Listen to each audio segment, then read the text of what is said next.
to be joined by my Lord Chief Justice, please, for the first official photograph.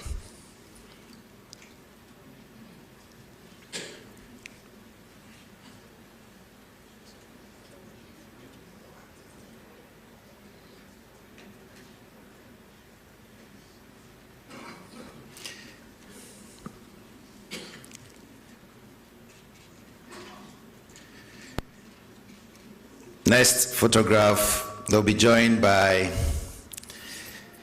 the Chairman, Council of State, Honorable Minister for Justice. Please kindly join them. Dr. Valerie Sawyer, Senior Presidential Advisor on Governmental Affairs, Chief of Staff, Secretary to the Justice President. Paul Bafo-Boni, he also just finished addressing the gathering there and by extension telling the nation how he intends to steer the affairs of the judiciary in the country in the right direction, making promises of introducing the latest technology in ensuring that we modernize our justice delivery system.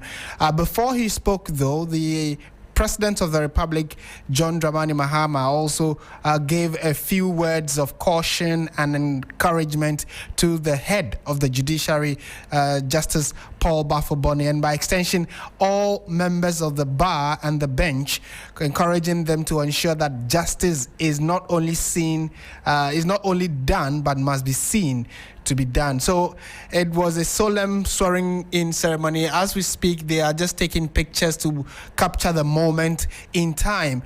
In a jiffy, we'll try and speak to our parliamentary correspondent, I beg your pardon, our presidential correspondent, Komla Kluche, who is there covering this for us. But this is 3FM 92.7. We've been bringing you full coverage of other big news happening across the country.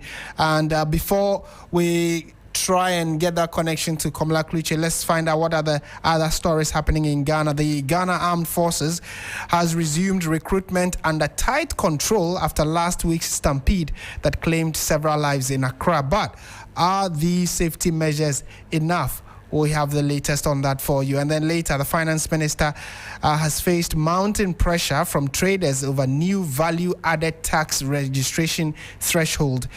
You would recall that when he read the budget, he said that they are moving the threshold of 200,000 Ghana cedis as VAT registration to 700 and above Ghana cedis, 700,000 that is. So we'll update you on all, at least get you in the loop. And if also you're a business owner, what do you make of this new registration for VAT regime that the current administration has introduced? This is still 3FM 92.7. It's just an abridged version of Hot Edition that we are diving into at the moment. It's just a few minutes after 5 p.m. And so if we do get Komla Kluche, we'll put him on the line. But the latest news is that Chief Justice Paul Bafo-Boni has officially and formally been sworn in to be the head of the judiciary, and it comes on the back of his vetting that happened last week amid several controversies. Now his vetting report was submitted by the Parliamentary Select Committee that under the appointments committee, that is, after the vetting, which was a one-sided vetting. It's just a majority side that vetted him. But then the perception across the country was that the vetting was rigorous. The Chief Justice seemed to be on top of his issues. And when they looked at his credentials generally, he seemed to have ticked every necessary box, and especially now that the era we are in, you needed someone of his stature to lead the judiciary, especially coming on the back of several accusations and allegations that have bedeviled the judiciary, which is the third strongest arm of governance. They thought that if the judiciary was becoming weaker and the accusations and allegations are gaining momentum, that in itself could hamper the trust that people have in the judiciary, which many believe is the last bastion of our democracy. If the judiciary is weakened, it means that people would lose faith and might start taking the law into their own hands. But if we believe that as a democratic country, young as we may be, we need the judiciary to be up and doing, then they need a strong leader whom many believe Paul Bafoboni embodies and could lead them in the right direction, at least for the next year that he will be in office.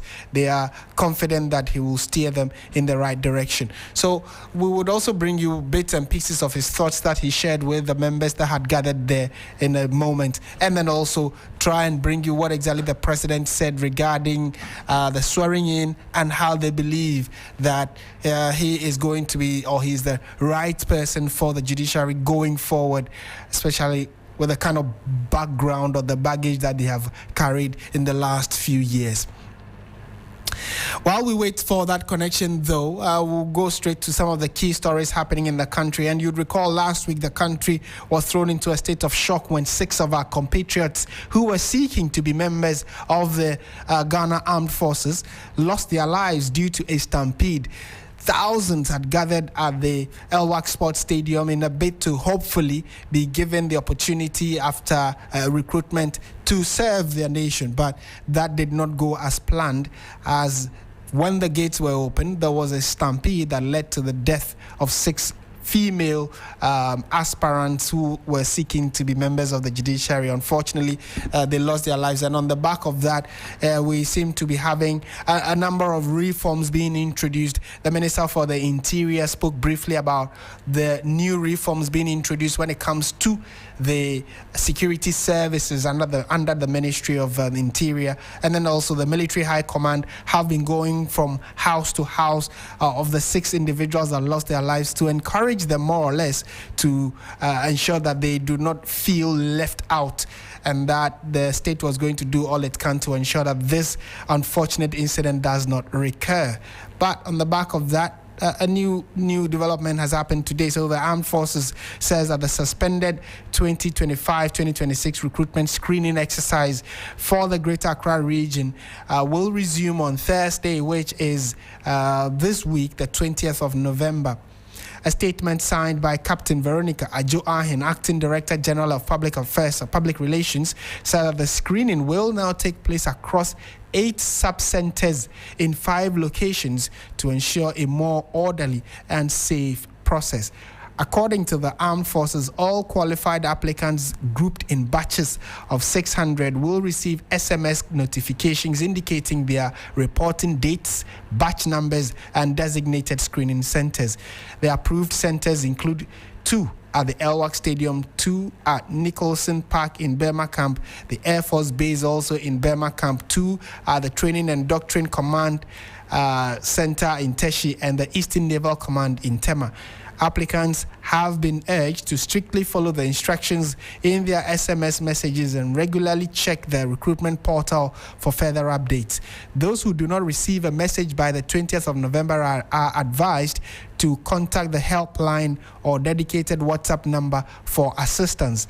The Armed Forces also cautioned that family and friends should not, and that's a very important part. If you are just a family and a friend, you are not to accompany any applicant to any of these centers, emphasizing that non-applicants will not be granted access in order to reduce congestion.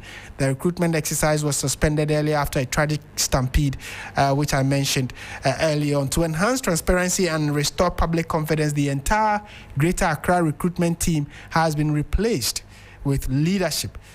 Commodore F.A. Nyako is now responsible for human resource. Colonel F. Kusi Daku is now going to be heading manpower, and Colonel G.B. Idria oversees information technology. The statement assured that the public need not be worried and that everything was under control, and anybody who seems to flout any of these regulations will face sanctions. Let's speak to Dr. Victor Doke, a security consultant and senior lecturer at the Kofi Annan International Peacekeeping Center. Doc, good evening to you. Thank you for your time this evening. Hello. Yes, nice to speak to you. Yes, thank you. What would you say about this reaction from the Ghana Armed Forces and their decision to review the screening process following last week's unfortunate incident? Well, thank you very much. I think it's in the right direction. When that unfortunate incident happened, this was what some of us were talking about,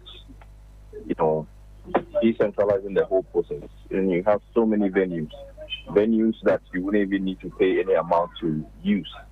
And I think an assessment has been done, and then with regards to risk assessment that has been done, and the new directive has come out. So it is very good in that direction that the armed forces has now seen the need to decentralize the whole process even further.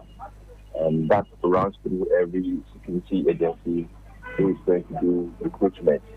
However, the only issue now is adherence with regards to how the applicants would adhere to basic instructions. You know, earlier on you stated from the statement from the Ghana Armed Forces, relatives, friends, family loved ones should not accompany these applicants. On that very day that incident happened, a lot of the applicants went there with their loved ones. Okay, I personally witnessed fathers, uncles supporting these applicants. It is not necessary. So they have to be very mindful that now the process has been decentralized. It is going to be smooth and fast. So if you don't adhere to instructions, you can be disqualified even from the word go. You will not be even, allowed to enter. So they should just be mindful of instructions going in there for their own safety. So if they ask them to stay by here, sit here, whatever, they should just go according to the law. So I think everything has been done rightly this time for a smooth process to take on. And we seem to have just been continuing from previous years' process of how recruitment had been done all along. But one would have wondered that the armed forces, which many believe were, top-notch when it came to issues of organizing and mobilizing and getting things done, they were almost always ahead of the curve. So was this an oversight, or they were just following due process or the old format, and then things just went south? I think in every organization or institution, no matter how robust you are with technology and everything, you will still have lapses and challenges, and that's what happened. You wouldn't say they are, well prepared every time, so these things cannot happen, but it happens. Even in advanced countries, those who have the manpower resources to detect and then identify threats coming in, even had terrorists taking over in a split second. So it is not something that cannot happen to any institution. It can happen. What we need to do is, when dynamics with regards to employment or any other issue keeps changing, we should also be very proactive in changing our mode of operations or the way we do things. And by that, we are abreast with the current situations. So immediately people started coming in, swooping in, and the numbers exceeded what we expected. We should have just advanced or changed our strategy, involve more personnel or whatever, and then try to get the situation. But it didn't happen. Anything can happen at any time, no matter how equipped you are. It is just about picking up early warning signs early enough, and then identifying the dynamics that have changed for you to also change with regards to that. Right. Well, point well noted. The one other strategy they are deploying is the SMS batching system to control the flow of applicants. Can you envisage any vulnerabilities with this system or with this approach, and how can they prevent, mass walk-ins, network challenges? People might say they didn't get it and turn up at another place. Do you foresee that they would have thought through some of these possible challenges, and maybe by this time around we should trust that they have put in the right processes to reduce any such issues?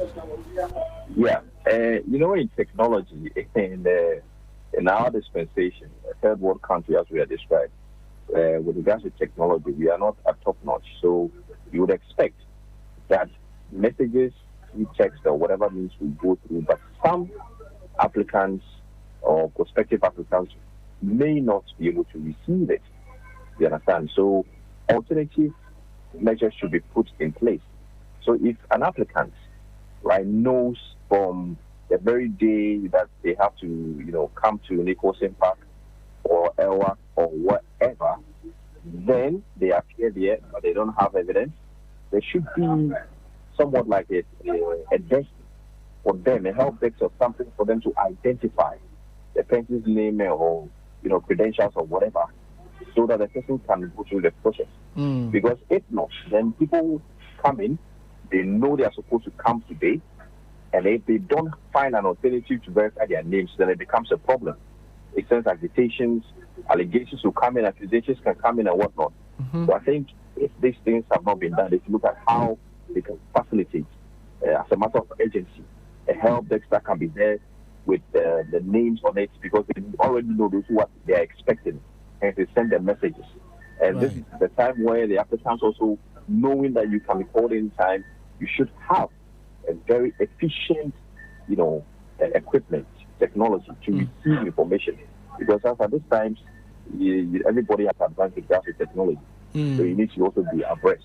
So I think you should do these things, if not done, and then to avoid more, bickering and all of that from the public space. Right, but two final questions that you take leave of us. First would be the issue of the decision by the armed forces leadership to totally replace the leadership that undertook the Greater Accra recruitment. We've seen new names going to head the exercise. Do you believe that this will fix the accountability gaps that were seen in the last, exercise? Or there should be a broader, it's not just the fact that you've changed these guys who are leading the Greater Accra recruitment, but then there are deep-seated challenges they need to look at.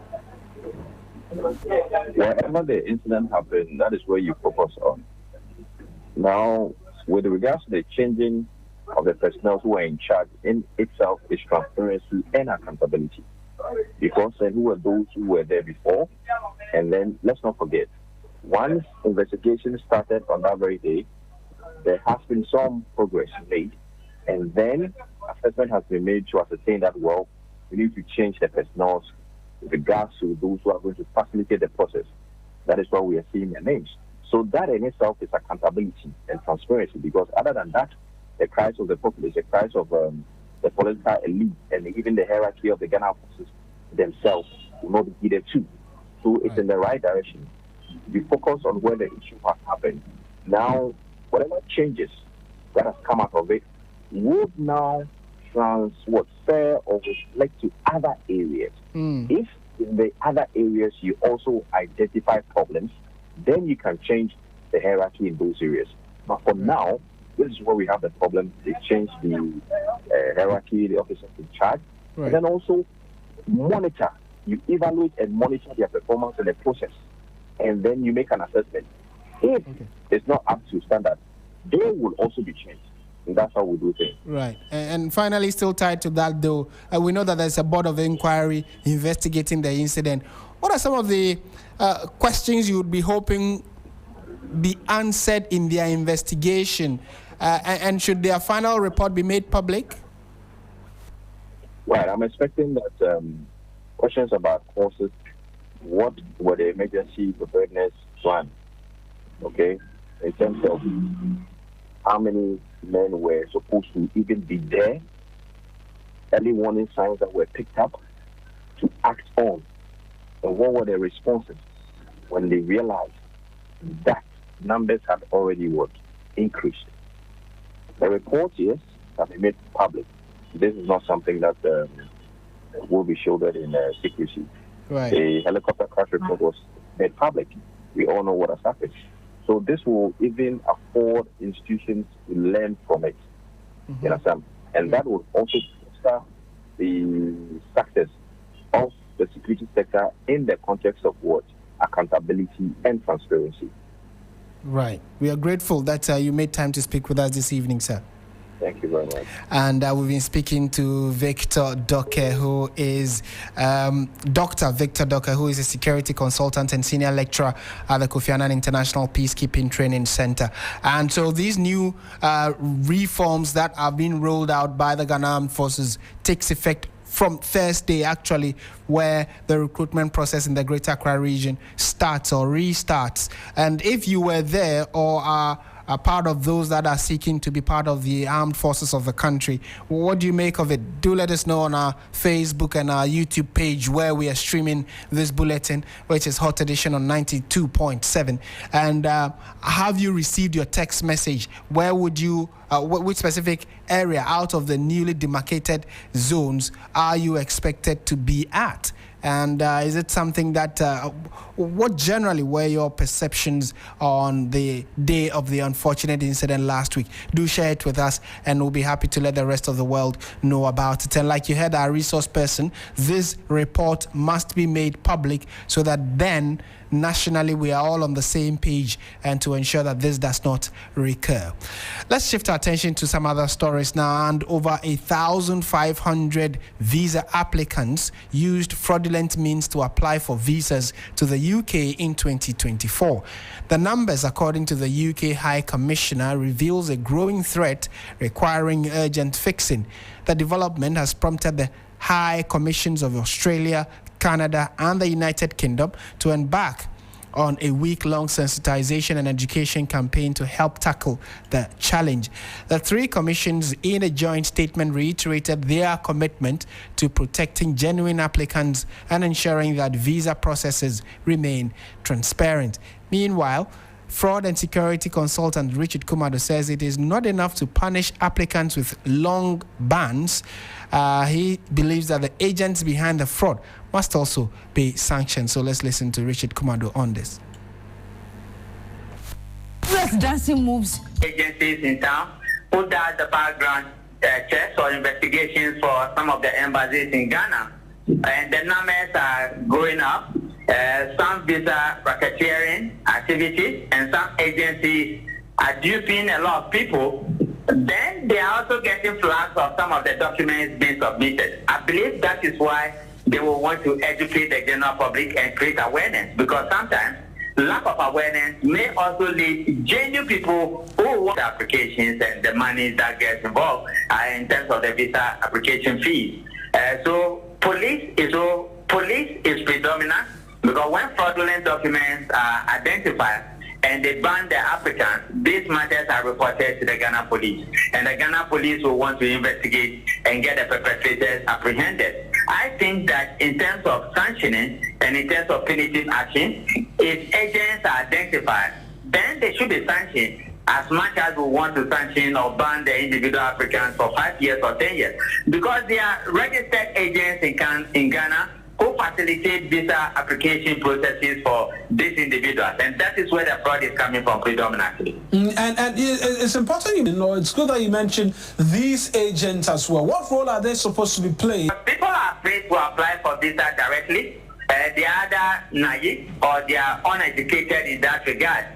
So you have agents who collect huge sums of money from them, and they put in the documents, and sometimes they don't even know the documents they are putting in. Then you also have a group of people who have big connections within government, not NDC government or NPP government, but all our government, and they travel with government agencies, and they change applications and change titles for certain people. And this informs the reason why in one of the travels abroad recently by the president, there was a directive from the presidency that there will be a limited number of people who will travel. So you heard Richard Kumado, who is a fraud and security consultant, in that interview with Eric Maunaigbeta earlier today. Away from that, to labor-related matters, the Ghana Union of Traders Association, GUTA, fears government's new value-added tax restructuring will create severe discrepancies in the retail market and undermine compliance efforts. The association, whilst lauding government for the currency stability and business growth, says the tax divisions will erode their gains. Finance Minister Dr. Kesiel Atuforsen has announced a series of tax reforms under the 2026 budget, including a reduction of the effective VAT rate from 21.9% to 20% and an increase in the VAT registration threshold from 200,000 to 750,000. Government says the move is to ease the tax burden on small and medium-scale businesses, but the president of GUTA, Dr. Joseph Obeng, believes that the new tax structure will rather squeeze traders. Would it? Let's listen to him, and then we'll come and have a conversation as to what exactly this means for businesses in Ghana? We were seeking for a tax system that is simplified, that is affordable, and that is uniform. That's what we've been seeking all this time. This reform that the finance minister or government have put in place is going to create some challenges for us in the marketplaces. From the very onset when we were discussing or we were having stakeholder engagement, we tried hard to put these concerns through. But nonetheless, they've brought it. What is going to happen is that in the marketplace, the tax is going to segregate us by the threshold of 750,000, because it used to be 200,000, it moved to 750,000. What it means is that in the marketplace, somebody who is selling will make a daily sales of 2,200 approximately. He qualifies for the 750. He is exempted from paying the tax, the VAT. And then those of us who make sales 2,005, for instance, 2,500 is made to pay on the daily basis, is made to pay the VAT. So because his turnover will be higher than the 700, and the turnover, the yearly turnover will be more than the 750,000. So then it has segregated the market into two: those who are made to pay the VAT and those who are also exempted from paying the VAT to adopt the modified tax system that GRA has put in place for the SMEs. So this is what is going to happen. It's going to make compliance rather very difficult. It's going to make the VAT payer also difficult to comply, because we are operating in the same vicinity of trading. We are trading in the same commodity lines. And then by virtue of the threshold we have been segregated. So you heard Dr. Joseph Obing, who is the president of the Ghana Union of Traders Association, GUTA. What exactly does this mean? Let's engage the thoughts of Dr. Eric Boachi-Yadom, a financial economist and lecturer at UPSA. Doc, good evening. Thank you for your time. Hello, good evening, and thank you for having me. Right. For those who may not understand what even this means, can you help us with some basic knowledge? If the finance minister says that the VAT registration threshold is being moved from 200,000 to 750,000, what does that mean?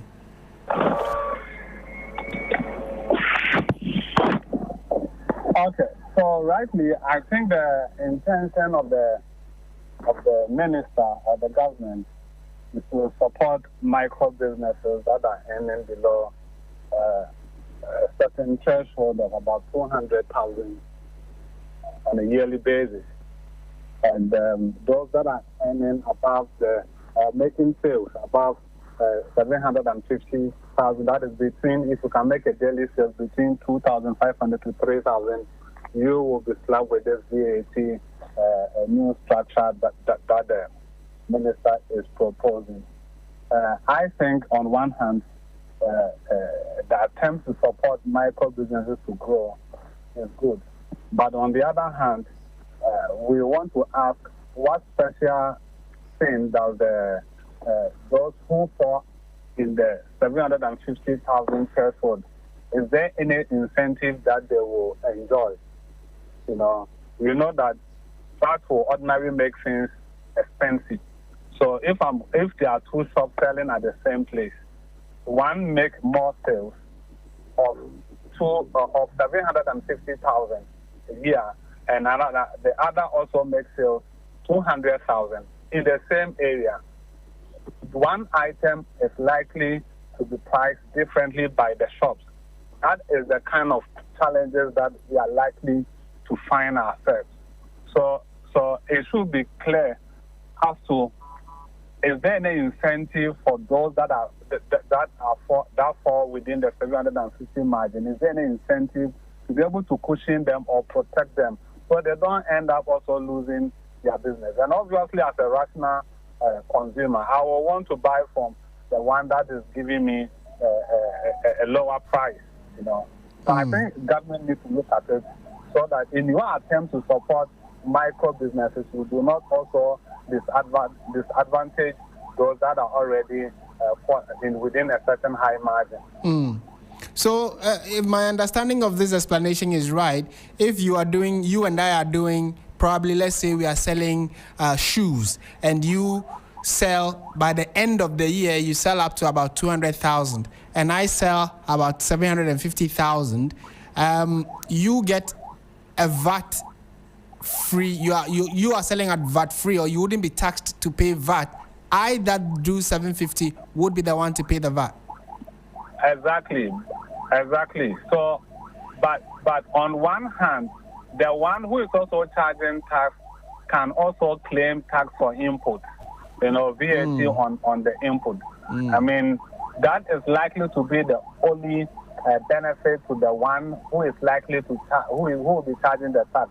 However, to the ordinary consumer who is going to the shop to buy a commodity, would want to go to a shop that will sell differently, because VAT is not commodity specific. If it's commodity specific, then we can say that, okay, this commodity, wherever it is being sold, we are slashing VAT on it. Right. But here it is on the income of the seller, right, which means that one item is likely to be priced differently in different shops depending on the seller's selling threshold. Okay. So that then, how then does government? Government is saying that the real reason why they are introducing these new reforms is to ease the tax burden on small and medium scale businesses or enterprises. But generally, do our small and medium scale businesses make beyond or above this 200,000 Ghana cedis a year? Do we have data or statistics on that where we can say that because we have X number of businesses that make less than the 750, they are going to be VAT exempt? Yes, I can't quote specific numbers, but generally we know that majority of Ghanaian businesses are micro businesses, and a lot of households are involved in this type of business. So it will ease pressure on such micro businesses, that are earning below the 750,000 threshold. But we shouldn't also underestimate the work or the impact of those earning 750,000 and above. They are able to recruit or employ more people, reducing unemployment in the country. So the government needs to probably think through and find a way to cushion the possible price, if to say price discrimination or price differential arising from charging of VAT from by different businesses with different sales thresholds. Right. Maybe last two questions before you take leave of us. And I'm sure you heard what Guta said. They are expressing fears that it could squeeze their margins and undermine compliance efforts. Is that a fair assessment? That is true. That is true. Because if the two of us are selling the same thing, it's just like a graduated income tax, where if you earn more, you will pay more. So obviously, somebody is likely to be shortchanged in the process.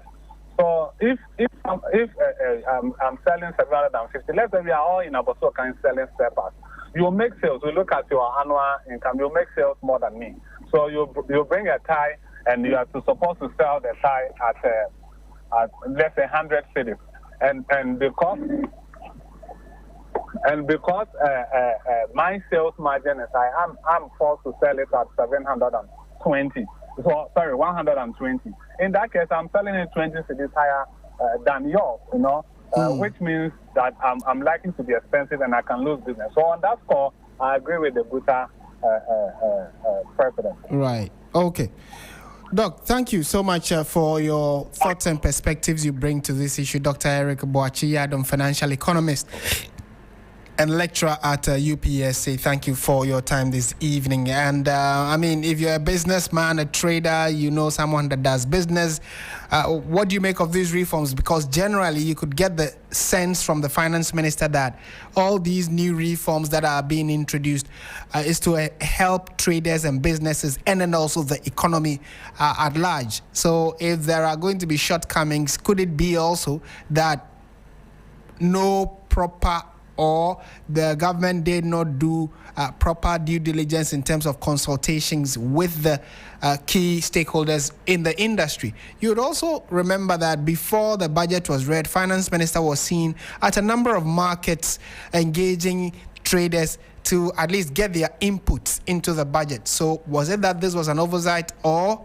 this is a strategic plan by the government to ensure that at least these reforms reap benefits for the entirety of the country, although some people may suffer for it? Do send us your messages on our Facebook stream and on our YouTube page as well, and we'll be happy to get what your thoughts are. Now, away from that, though, the Ghana National Education Campaign Coalition, the GNEC, has welcomed government's renewed investment in the education sector as outlined in the 2026 budget. GNEC, in a statement, called authorities to ensure full, timely, and equitable implementation.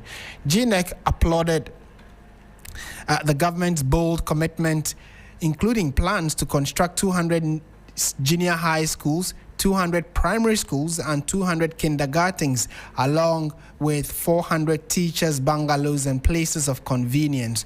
GNEC is also commending the government's pledge to supply free comprehensive curriculum-based textbooks. Despite welcoming the budgetary allocations, GNEC expressed concern over the historical challenges associated with implementation that unfortunately surround these issues of policy that usually governments in and government out have been proposing. Let's speak to Head of Programs at the Ghana National Education Campaign Coalition, GNEC, Festus Longmate. Festus, a very good evening to you. Thank you for your time. Good evening, and thank you for having me. You, as an institution, how feasible are these policies that government rolled out in the 2026 budget? 200 junior high schools, 200 primary schools, 200 kindergartens, and 400 teacher bungalows and places of convenience. Are they just political rhetoric, you think, or these are actually needed and are feasible and doable? Yeah, so first of all, thank you, and let me say good evening to your cherished listeners. Like you already asked, government has actually allocated funds for the construction of, I think, 600 new schools at the British level. It is actually doable. It is doable. And looking at the commitment by government in the previous budget that was made, we realize that there is some significant interest in government to improve the education sector.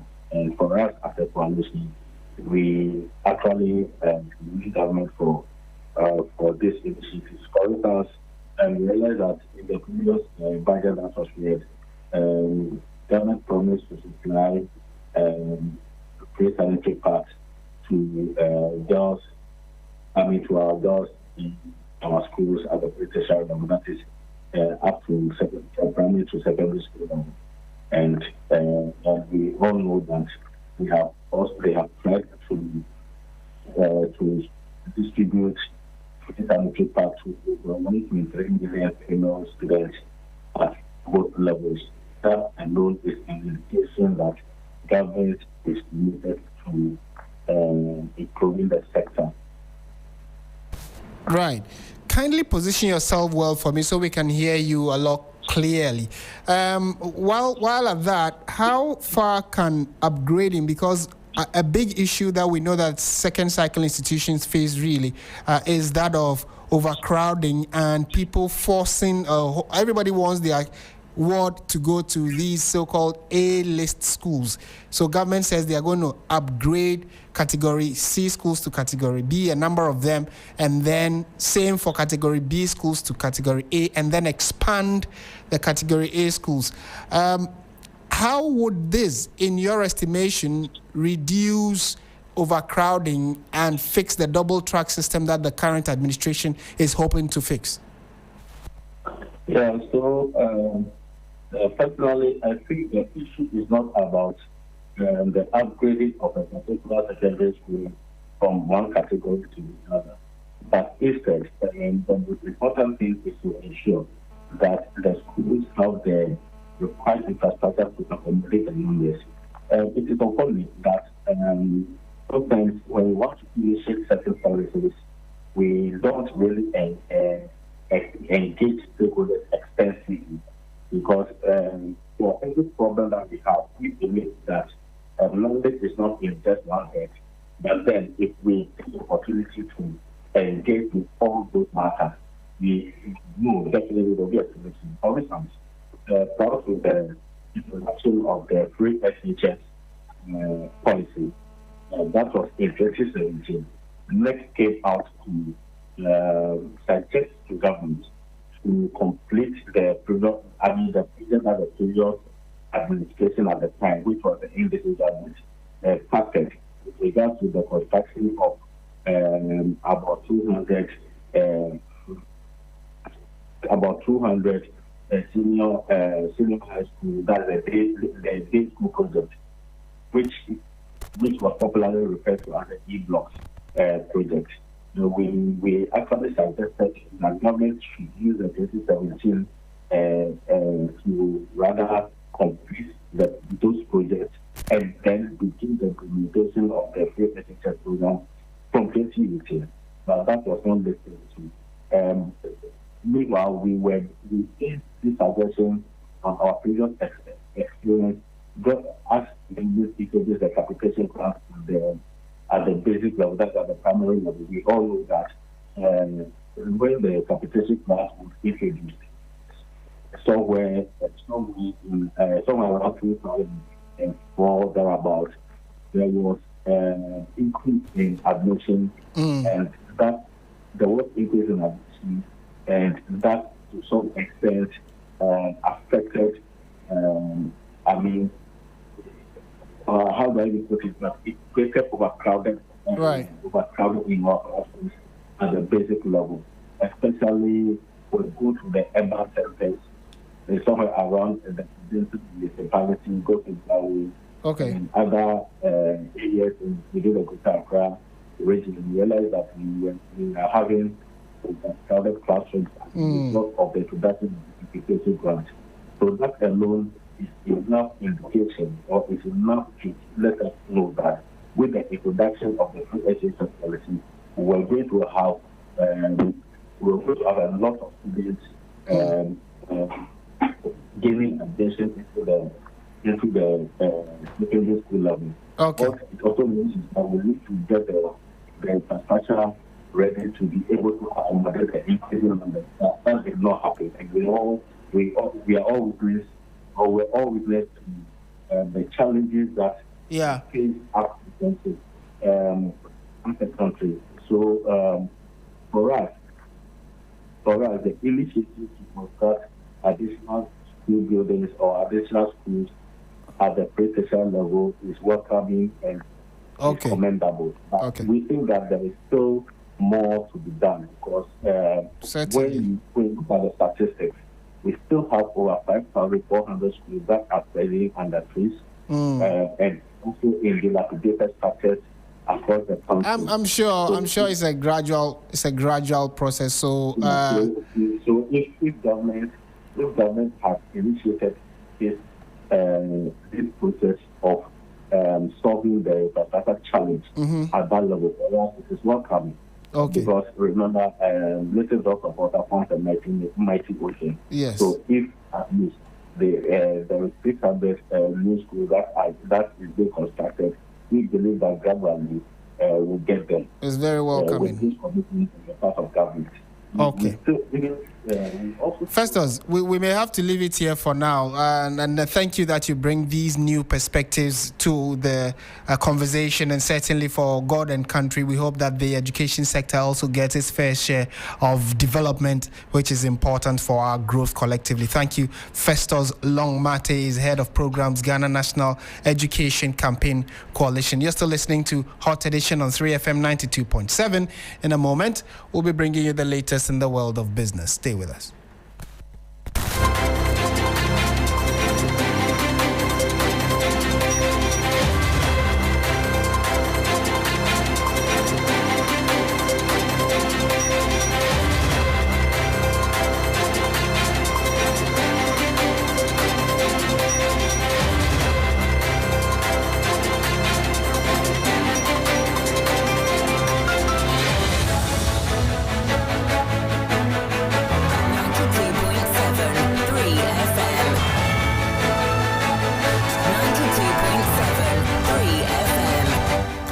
Hello, good evening and welcome to Business News on 3FM 92.7. Coming up tonight, PwC backs government's 2026 tax measures, says reforms key to boosting agribusiness competitiveness, job protection, revenue compliance, and modernizing Ghana's tax administration.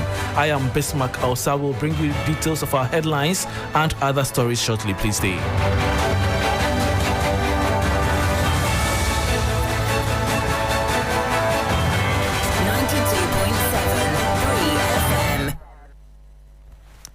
Thanks for your company. This is the business segment on Hot Edition on 3FM 92.7. To our very first story, PwC Ghana has issued a post-budget review praising government's 2026 tax proposals as a strong step toward revenue efficiency and economic growth. Meanwhile, it has emphasized the need for firm implementation to deliver the promised support for agribusiness, industry, and small businesses. Laura Togbenu Fiagome is Director Tax at PwC Ghana. The budget generally met our expectations. The macroeconomic indicators seem to be trending upwards. And per the 2026 budget, this trajectory is expected to continue, which is great. From a tax perspective, again, proposals were in line with expectations. The VAT reforms are especially welcome because the business community has raised issues about the distortion in the VAT system for years now. Hopefully, these changes translate into tangible benefits for businesses, and they cascade some of those benefits downwards to the man and woman on the street in terms of prices of goods and services.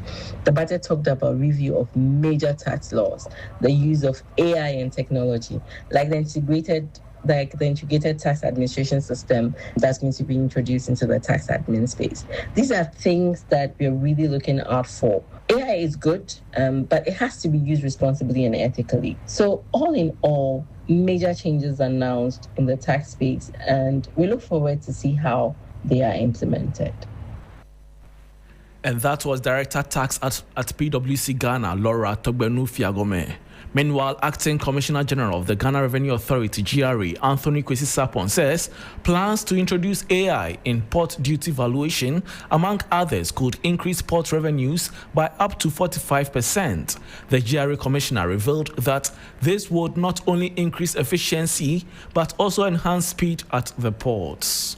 We are going to introduce an AI automation that will mimic the very work of assessing, classification, and evaluation by our officers. So let me assure my officers, the human beings are not going to go away. They are not going to go anywhere. But the AI is going to work side by side with the human beings. The beauty is that the AI will determine the duty of the product in less than 10 minutes by the time you feed it with the data. And today it takes about 30 to 1 hour for my officers to do that. So before my officers come out with the result, the AI results is standing there and waiting. We've done the proof of concept of this AI. Is promising. The samples that we did showed an upside of duty values by 40 to 45%. And that was Acting Commissioner General of the Ghana Revenue Authority, GRA, Anthony Kwesi Sapon, explaining plans are advanced to deploy AI in revenue mobilization. And that brings us to the end of the business segment on Hot Edition on 3FM 92.7 with me, Bismarck Elsa. For more business stories, please check out our website, 3news.com. Ray Kwampofo is here for sports. Please stay.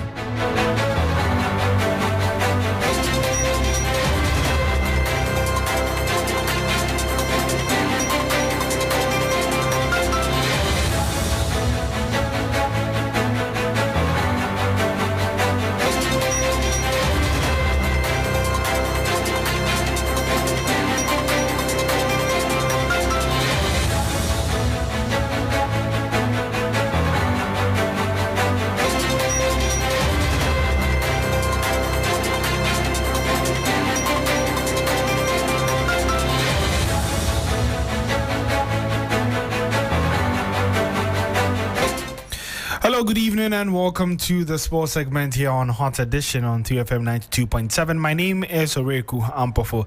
Ghana head coach Otto Addo has admitted the difficulties in preparing for their friendly game against South Korea due to multiple injuries. 19 players are currently available for the game after Francis Ambu, Antoine Semenyo and Mohamed Salisu have been all ruled out of the game due to various degrees of injuries. Now, speaking ahead of the game, Addo discussed the implications of the situation. Easy for us to get replacements because of visa problems and issues. It's always not possible for us to get fast replacements.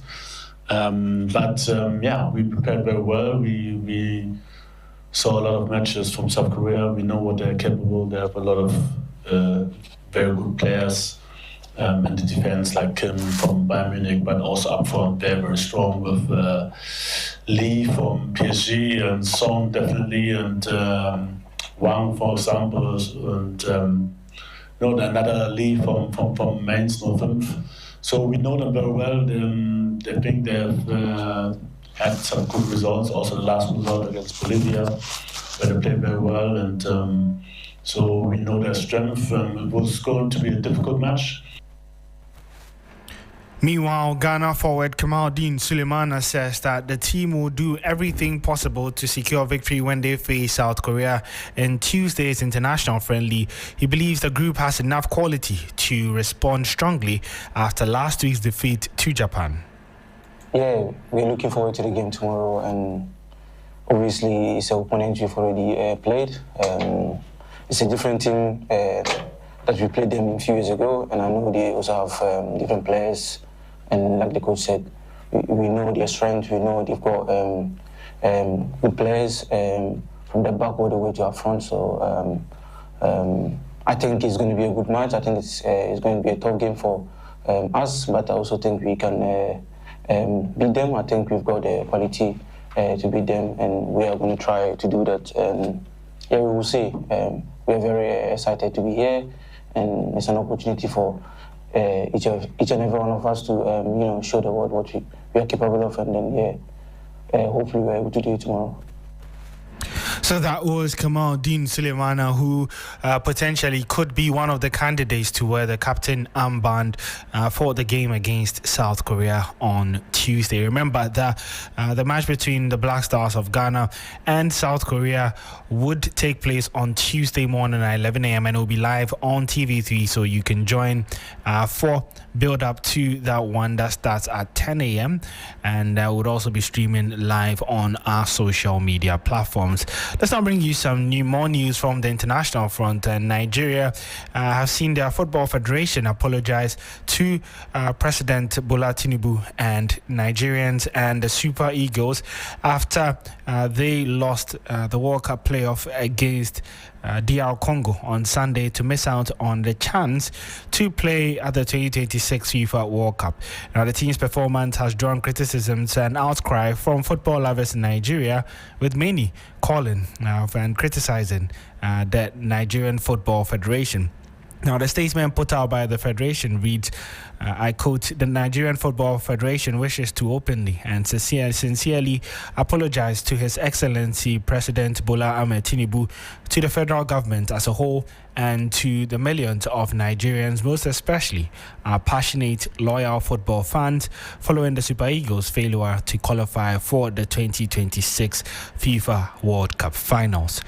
So DR Congo would be representing Africa next March in the Intercontinental Playoffs, where they would come up against the teams that also won from their via playoffs in their respective regions, and they would battle with these teams who are also seeking for a second chance to play at the World Cup in North America in 2026. The draw for that one is later this week, and as usual, you can get updates from 3 Sports at 3 Sports Church on social media, and then also at 3 News/sports. My name is Ore Kwampofo, and that's how we wrap up for Hot Edition here on 3FM 92.7. We'll be back again same time tomorrow.